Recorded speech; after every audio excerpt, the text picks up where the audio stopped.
Hello students, this is Kritika. हम लोग पढ़ रहे हैं matter in our surroundings of class 9। Today we are talking about interconversion of state of matter. Last class में हमने state of matter के बारे में पढ़ लिया था कि कितने टाइप्स के होते हैं और इनमें क्या क्या डिफरेंस होता है। बेसिकली 18 टाइप के स्टेट ऑफ मैटर होते हैं यूनिवर्स के अंदर, but on the basis of physical state 3 type के ही स्टेट ऑफ मैटर होते हैं, जो कि होता है सॉलिड, लिक्विड और गैस। तो लास्ट क्लास में हमने देख लिया था कि क्या क्या डिफरेंस होता है सॉलिड, लिक्विड और गैस में, और इनके मॉलिक्यूल्स में क्या डिफरेंस होता है, इनके शेप्स में क्या क्या डिफरेंस होता है। तो आप लोगों ने अगर नहीं पढ़ा है तो आप लोग उसे पढ़ लीजिए। प्लीज अगर आपको मेरा वीडियो अच्छा लगे तो इसे लाइक, सब्सक्राइब एंड शेयर जरूर कीजिए। बिना टाइम वेस्ट किए हम आगे बढ़ते हैं कि इंटर कन्वर्जन का मतलब क्या होता है। इंटर कन्वर्जन का मतलब होता है एक स्टेट से दूसरे स्टेट में चेंज होना और दूसरे स्टेट से अगेन पहले वाले स्टेट में चेंज होना। फॉर एग्जाम्पल कि सॉलिड से लिक्विड में चेंज होना और लिक्विड से वापस सॉलिड के अंदर चेंज होने को बोलते हैं इंटर कन्वर्जन। ओके स्टूडेंट्स, तो आज हम लोग देखेंगे कैसे स्टेट ऑफ मैटर में चेंजेस आते हैं या इंटर कन्वर्जन्स होते हैं, कि सॉलिड कैसे लिक्विड में चेंज हो रहा है और लिक्विड कैसे गैस में चेंज हो रहा है। अगेन इनमें इनका इंटर कन्वर्जन कैसे पॉसिबल है। ओके स्टूडेंट्स, हम लोग आगे बढ़ते हैं। इंटर कन्वर्जन के क्या क्या वेज होते हैं, उसको किस तरीके से चेंज किया जा सकता है। तो 2 टाइप से हम inter conversion of state of matter कर सकते हैं। फर्स्ट है टेम्परेचर के थ्रू, सेकंड है प्रेशर के थ्रू। जब हम टेम्परेचर के थ्रू स्टेट ऑफ मैटर का इंटर कन्वर्जन कर रहे हैं तो हम प्रेशर जो है उसको कांस्टेंट लेंगे, और कांस्टेंट कितना होता है बच्चों? Atmospheric pressure. एटमॉस्फेरिक प्रेशर कितना होता है? 1 atm, 1 एटमॉस्फेरिक प्रेशर। और स्टूडेंट्स, जब हम प्रेशर की बात कर रहे हैं तो हम टेम्परेचर को कांस्टेंट लेते हैं। तो टेम्परेचर कितना होता है? नॉर्मल टेम्परेचर, या बोल दूं ऐसा रूम टेम्परेचर, जो कि कितना होता है? 25 degree Celsius, 25 degree Celsius. Okay students, हम लोग सबसे पहले पढ़ते हैं कि टेम्परेचर के थ्रू किस तरीके से इंटर कन्वर्जन पॉसिबल है। इंटर कन्वर्जन के लिए हम सबसे पहले सॉलिड से लिक्विड में चेंज करते हैं। सॉलिड से लिक्विड में चेंज कर रहे हैं, या हम ऐसे बोलते हैं कि हम आइस से वाटर में चेंज कर रहे हैं। जब हम आइस से वाटर में चेंज करते हैं तो इस टाइम पर टेम्परेचर कितना होता है? आप लोगों को अच्छे से पता है कि जो वाटर है वो 0 डिग्री सेल्सियस पे आइस पे चेंज होता है, या ऐसा बोल दूं कि 0 डिग्री सेल्सियस टेम्परेचर पर ही आइस वाटर में चेंज होता है। ओके स्टूडेंट्स, तो टेम्परेचर कितना रहेगा इस टाइम पर? 0 डिग्री सेल्सियस। और हम करते क्या हैं? आप लोग ऐसा समझ लीजिए कि आइस ट्रे फ्रीजर में रखी हुई है। अब हम फ्रीजर से उसे निकालेंगे आइस ट्रे को, और एक बीकर के अंदर रख के नीचे से हीट सप्लाई करेंगे ताकि आइस लिक्विड में चेंज हो जाए। तो इस टाइम पर हमें क्या करना पड़ रहा है? हीट सप्लाई करनी पड़ रही है, या हम ऐसा बोलते हैं कि जो आइस है वो हीट एब्जॉर्ब कर रहा है। ओके, तो यहाँ पर ये बहुत इंपॉर्टेंट है कि हमें हीट एनर्जी सप्लाई करनी पड़ रही है। तो इस वजह से जो आइस है वो वाटर में चेंज हो जाएगा, या ऐसा बोल दूं कि जो सॉलिड है वो लिक्विड में चेंज हो जाएगा। जब सॉलिड लिक्विड में चेंज होता है बच्चों, तो यहाँ पर क्या हो रहा है? सॉलिड मेल्ट हो रहा है। तो इस प्रोसेस को क्या बोलेंगे? मेल्टिंग बोलेंगे। और एक और टर्म हम यूज करते हैं जो होता है फ्यूजन। जब सॉलिड लिक्विड में चेंज होता है तो इस प्रोसेस को या तो मेल्टिंग बोलते हैं या फिर फ्यूजन बोलते हैं। ओके स्टूडेंट्स, अच्छा, अब हम ये तो जान चुके हैं, हमने ऊपर ऊपर से देख लिया है कि सॉलिड लिक्विड में चेंज हो गया, सॉलिड मेल्ट हो गया, लेकिन सॉलिड के जो पार्टिकल्स है वो कैसे लिक्विड में चेंज हुए, अंदर क्या प्रोसेस होती है वो हम देखते हैं।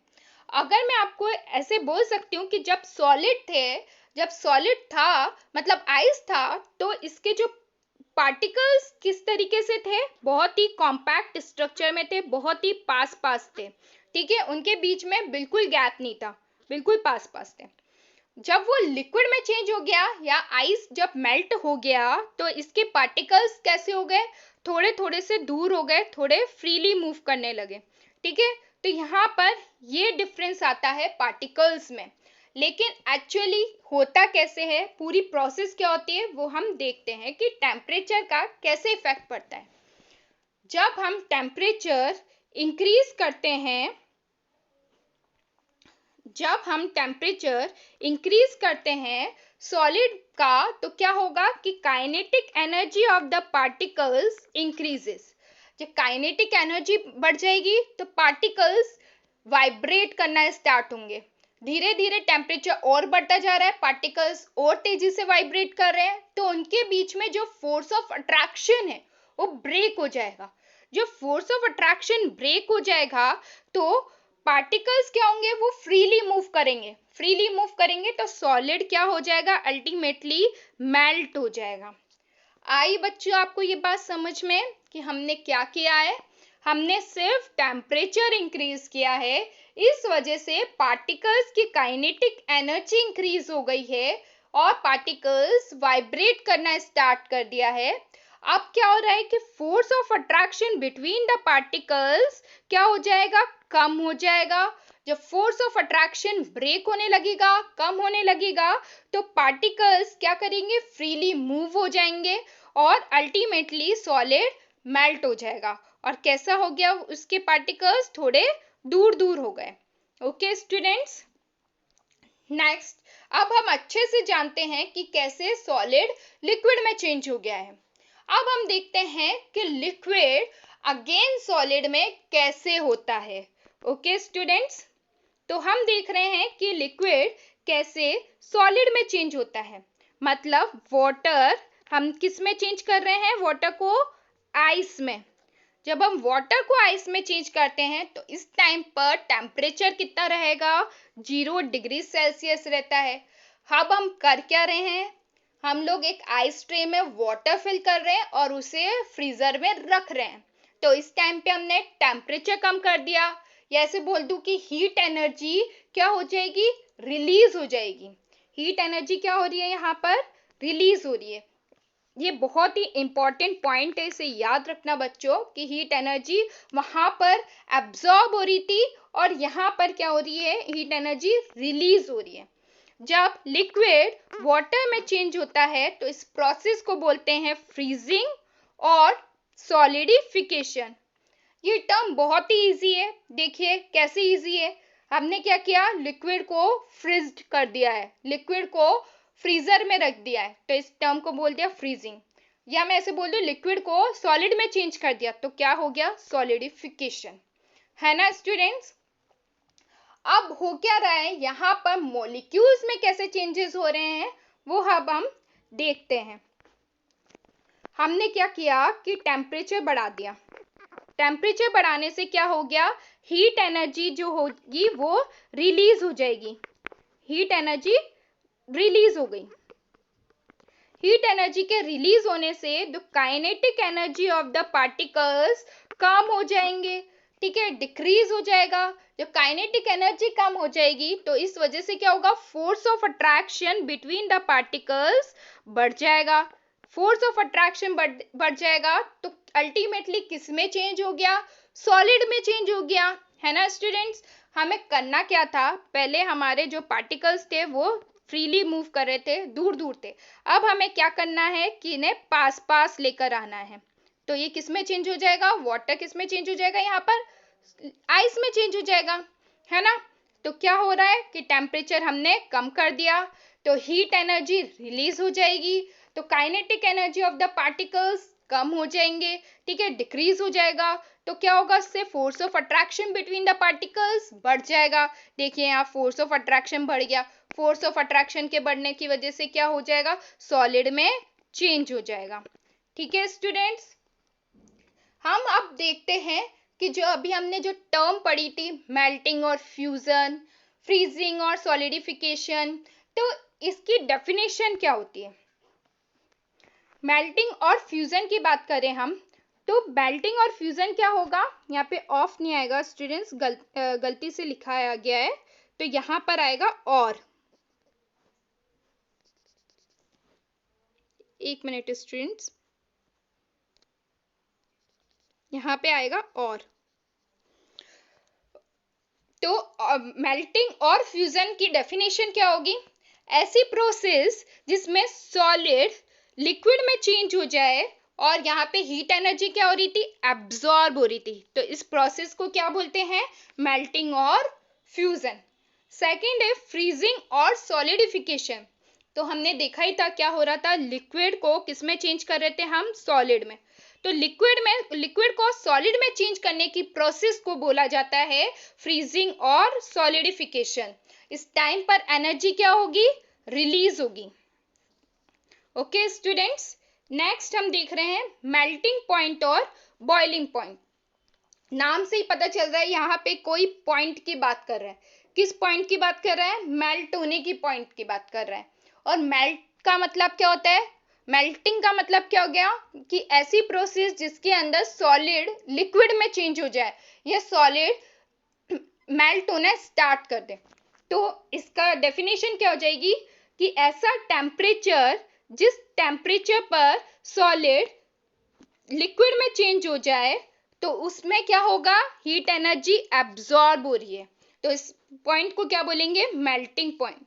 और मैंने जैसा आपको बताया था कि इस सारी प्रोसेस में हमें जो प्रेशर है उसे कांस्टेंट रखना है, जो कि कितना होता है? 1 एटमॉस्फेरिक प्रेशर। नेक्स्ट है फ्रीजिंग पॉइंट।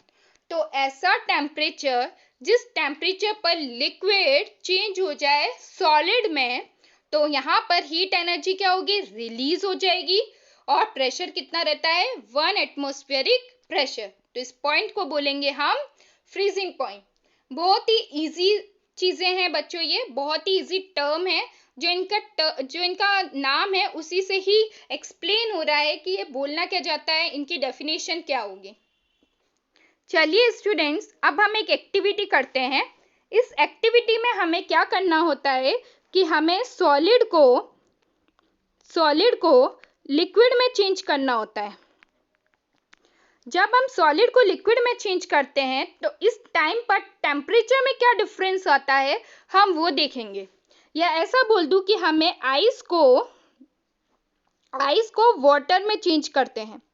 जब वाटर में चेंज होगा तो इस टाइम पर टेम्परेचर में क्या डिफरेंस होगा वो हम देखेंगे।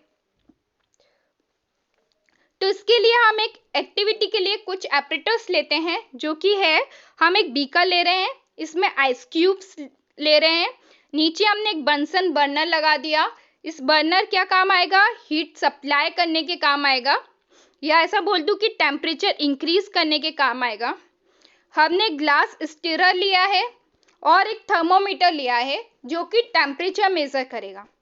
हम सबसे पहले क्या करते हैं ना कि टेम्परेचर आइस का मेजर कर लेते हैं। जब हमने कोई हीट प्रोवाइड नहीं कराई तब हम टेम्परेचर मेजर कर रहे हैं।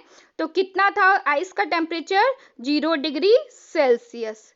अब हम हीट प्रोवाइड करा रहे हैं बंसन बर्नर के थ्रू। जब हम टेम्परेचर इंक्रीज करते जाते हैं तो सॉलिड किस में चेंज होने लगेगा? वाटर में चेंज होगा, जैसा बोल दो लिक्विड में चेंज होगा। और हम ग्लास स्टीरर के थ्रू कंटिन्यूअस स्टर कर रहे हैं। एक ऐसा टाइम आएगा जब आइस कंप्लीटली लिक्विड में चेंज हो गया, वाटर में चेंज हो गया। उस टाइम पर जब हमने थर्मोमीटर से मेजर किया टेम्परेचर, तब भी कितना टेम्परेचर शो कर रहा है? 0 डिग्री सेल्सियस ही शो कर रहा है। तो उससे हमें क्या पता लगता है कि जब आइस मेल्ट होता है, या मेल्टिंग पॉइंट ऑफ आइस और फ्रीजिंग पॉइंट ऑफ वाटर, कि वाटर जब फ्रीज होता है तो दोनों का टेम्परेचर इक्वल होता है। कितना होता है? 0 डिग्री सेल्सियस ही होता है। ये बहुत ही इंपॉर्टेंट चीज है बच्चों, इसको हमेशा याद रखना, क्योंकि एनटीएससी और आईजेएसओ में यहाँ से डायरेक्टली क्वेश्चन पूछ लिया जाता है।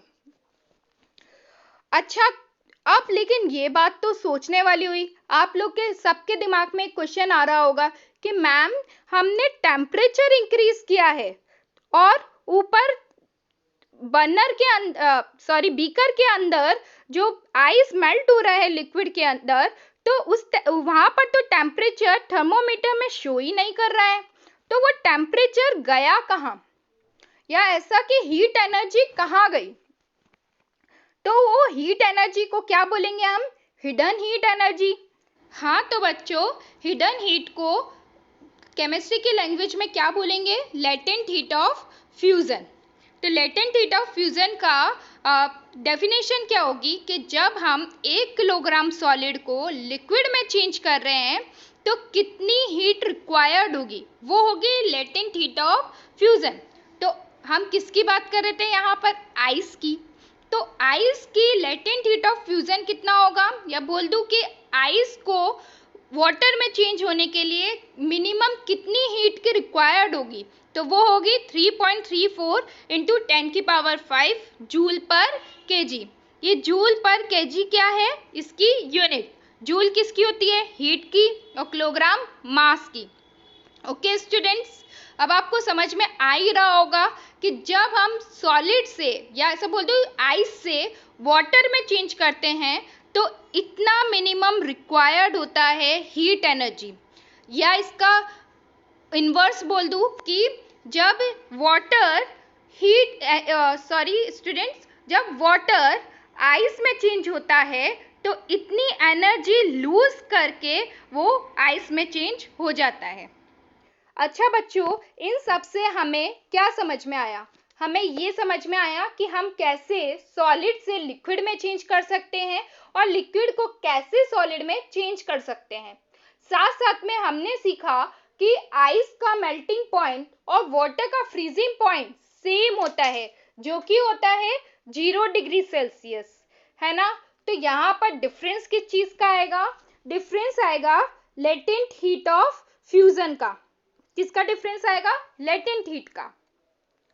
तो अब आप लोग ये सोचिए कि किसका ज्यादा हीट एनर्जी होगी, वाटर जो कि 0 डिग्री सेम टेम्परेचर पे 0 डिग्री सेल्सियस पर हीट एनर्जी किसकी ज्यादा है, वाटर की ज्यादा है या आइस की ज्यादा है।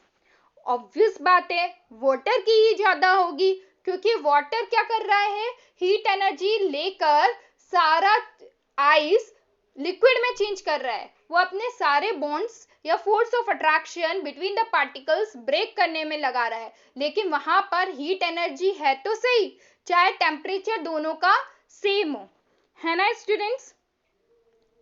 नेक्स्ट हम देखते हैं एक क्वेश्चन देखते हैं, एक एग्जांपल देखते हैं जो कि एनटीएससी में आया हुआ है कि जब सॉलिड मेल्ट होता है तो उस टाइम पर टेम्परेचर का क्या होता है, टेम्परेचर बढ़ेगा, टेम्परेचर कम होगा, या कुछ नहीं होगा, सेम रहेगा, हम ये देखते हैं।